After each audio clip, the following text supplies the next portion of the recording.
If you are looking for the ultra power saving option on Samsung Galaxy S25 Ultra, we need to go to settings.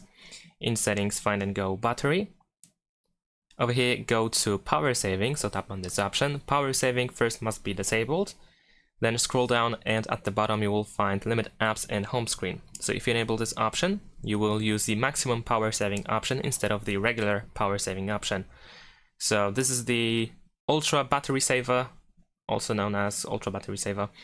And now if this option is enabled and if you turn on power saving, that it will look like this. So we only have limited amount of apps, more precisely 8 apps that we can use while using the ultra battery saver.